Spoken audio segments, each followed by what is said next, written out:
दूरबीन से भी देखना मुश्किल होगा। सत्संगी प्रेमी भाई बहनों, संत वचन पलटे नहीं, पलट जाए ब्रह्मांड। महात्मा के वचन कभी पलटते नहीं। अब महात्मा अपने वचनों को, समय को हम जीवों की रक्षा के लिए भले आगे बढ़ा दें, वो बात अलग है, लेकिन जो महापुरुष कह दिए वो चीज़ हमारे आपके सामने आएगी। तो आगे समय तकलीफ़ों का आ रहा है। गर्मी इतनी पड़ेगी, देवियों के गर्भ गर्मी से गिर जाएंगे, लोग बेमौत मारे जाएंगे।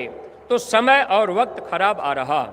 ऐसे समय में महात्मा हम लोगों को हर तरह का लाभ देने के लिए निरंतर प्रयास करते रहते हैं। तो सत्संगी प्रेमी भाई बहनों, आप अपना ध्यान गुरु के तरफ और गुरु दरबार मथुरा और खितौरा के तरफ, क्योंकि खितौरा गुरु महाराज के जन्म भूमि है। लेकिन ये ध्यान रखिएगा, अगर मथुरा के अलावा कहीं कोई आपको सूचना दे दिया कि भाई खितौरा में ये कार्यक्रम होने जा रहा, अगर वो सूचना मथुरा के द्वारा आपको नहीं दी गई और आप ऐसे कार्यक्रमों में कहीं पहुंच गए और आपने भीड़ लगा लिया, अगर कोई आपका नुकसान हुआ, तो बाद में आप गुरु महाराज के ऊपर दोष नहीं लगा पाएंगे। इसलिए आप ये ध्यान रखिएगा, जब आपको सूचना मथुरा के द्वारा और जो जिम्मेदार मथुरा से बनाए गए, यानी जो जिले के, ब्लॉक के, न्याय पंचायत के जिम्मेदार हैं, जो मथुरा से उनको अधिकार दिया गया कि भाई ये संगत का काम देखेंगे, सूचना संदेश बताएंगे, आप उनके कहने में चलेंगे, तब तो आपको उसका लाभ मिलेगा।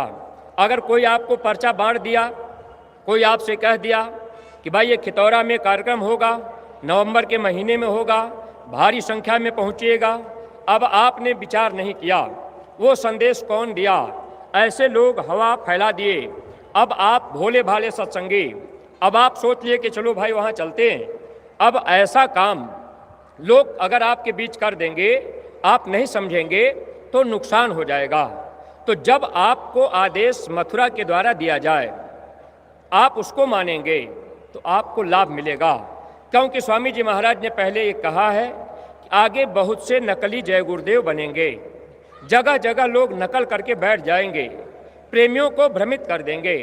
कोई आपसे कहेगा कि अरे भाई हमको तो केवल गुरु महाराज से मतलब है, बाकी क्या लेना देना है, हम उनको क्यों माने। अगर आपका मतलब गुरु महाराज से होता तो आपका रिश्ता और नाता गुरु दरबार से होता, आप गुरु महाराज की प्यारी गायों के लिए बराबर सेवा ले आते, बराबर प्रेमियों को प्रेरित करते और आप गायों की सेवा करते। अस्पताल, विद्यालय, भंडारा जो गुरु महाराज ने बनाया, इसकी हम आप देख रेख करते और इसमें हम आप अपना समय, सहयोग, सेवा देते। लेकिन प्रेमी भाई बहनों, अब कोई आपको भ्रम में डाल दिया। अब ऐसे बहुत से सत्संगी प्रेमी हम लोग नहीं समझ पाते। आपका विचार बन गया साल भर में हम एक बार सत्संग कराएंगे, अब आपने वक्ता बुला लिया, अब वक्ता का काम क्या है, अब उनको चाहे कोई बुलाता वो चले गए, अब उनको तो केवल उनका खर्चा मिल जाए उससे मतलब है।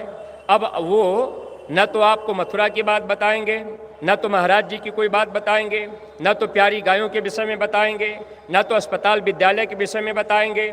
अब आप तो सत्संग सुन लिए, आपने किस्सा कहानी सुन लिया, आपने हंस लिया, आपको लगा कि सत्संग बहुत अच्छा हुआ। लेकिन ऐ प्रेमी भाई बहनों, अगर आप ऐसे ही मन की तरंगों में बहेंगे तो नुकसान उठाना पड़ सकता है। इसलिए सत्संग कराने में भी आपको ये ध्यान रखना है कि संदेश जो गुरु दरबार मथुरा का मिलता है, जो महाराज जी की बातों को लोग बता रहे, वक्त के महापुरुष जो आदेश दे रहे, हम आप उस आदेश निर्देश में चलें।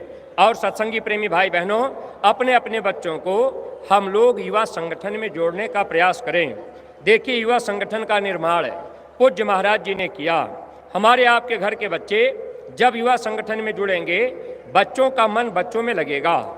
ये बच्चे जो धीरे धीरे परमार्थी राह पर नहीं चल पा रहे, धीरे धीरे इनका विचार बदलेगा।